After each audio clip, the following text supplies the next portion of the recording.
नमस्कार दोस्तों। तो कैसे हैं आप? आई होप आप सभी ठीक हो गए। मैं आपका दोस्त, आपका होस्ट अली स्वागत करता हूं आपके चैनल लर्निंग पर। तो यार दोस्तों, आज हम बात करने वाले लोन ऐप के फर्जीवाड़े के बारे में। तो जैसा कि दोस्तों आप सुन ही रहे हैं 4-5 दिनों से कि ये लोन ऐप किस तरह से आपको लोन देती थी, आपको लोन के जाल में फंसाती थी और जबरन में आपसे बहुत ज़्यादा इंटरेस्ट रेट के साथ आपसे पेमेंट वसूल करती थी। दोस्तों अब इनका भांडाफोड़ हो चुका है। तो दोस्तों मैं आपको रिकमेंड यही करूंगा दोस्तों, अगर आपको पैसे की ज़रूरत है तो आप शॉर्ट टाइम के लिए लोन ना लीजिए।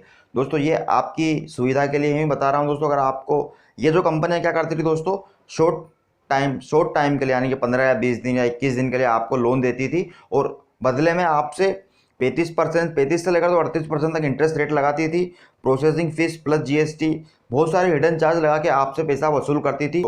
तो मैं आपसे रिकमेंड दोस्तों यही करूंगा कि अगर आप भी लोन लेना चाहते हैं तो सबसे पहले चेक कर, जिस भी ऐप या जिस भी संस्था से आप लोन लेना चाहते हैं तो उसके बारे में सबसे पहले आरबीआई की वेबसाइट पर चेक कर लें, क्या यह नॉन बैंकिंग फाइनेंशियल कंपनी में रजिस्टर्ड है कि नहीं। अगर ये non banking financial company registered नहीं है तो आप उससे लोन ना लीजिए, क्योंकि दोस्तों अगर दोस्तों ये नॉन बैंकिंग फाइनेंशियल कंपनी में रजिस्टर्ड नहीं है जिससे भी आप लोन ले रहे हैं या लोन लेना चाहते हैं, तो आप उससे लोन ना लीजिए।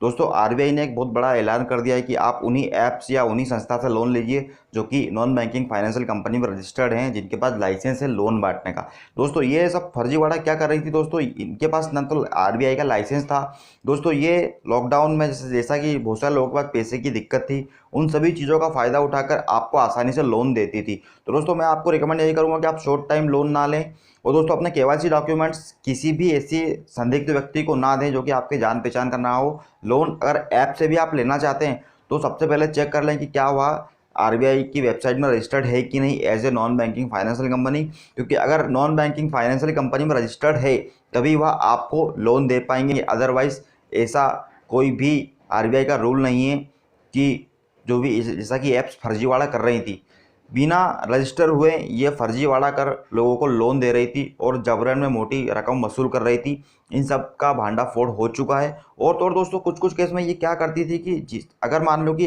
इन्होंने किसी को लोन दिया है, अगर वह व्यक्ति लोन लौटाने में असमर्थ है तो दोस्तों ये उस व्यक्ति के परिवारजनों को और दोस्तों को फ़ोन लगा कर परेशान करती थी और उन्हें धमकाती थी।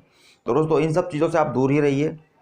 लोन लेना है तो सबसे पहले कंपनी का बैकग्राउंड चेक कीजिए कि क्या हुआ, कंपनी ठीक है कि नहीं, उसका पुराना रिकॉर्ड कैसा है। ये सब चीज़ें आप श्योर हो जाएं, उसी के बाद आप केवाईसी डॉक्यूमेंट अपलोड कीजिए और उसी के बाद आप लोन लेने की प्रक्रिया को आगे बढ़ाइए। आई होप दोस्तों जानकारी आपको अच्छी लगी होगी। जानकारी अगर आपको ज़रा सी भी अच्छी लगी तो प्लीज़ वीडियो को लाइक कीजिएगा, शेयर किए बिना बिल्कुल मत जाइएगा, क्योंकि इस तरह की वीडियो हम हमारे चैनल पर लाते रहते हैं। टिल देन, जय हिंद जय भारत। आपका दिन शुभ हो।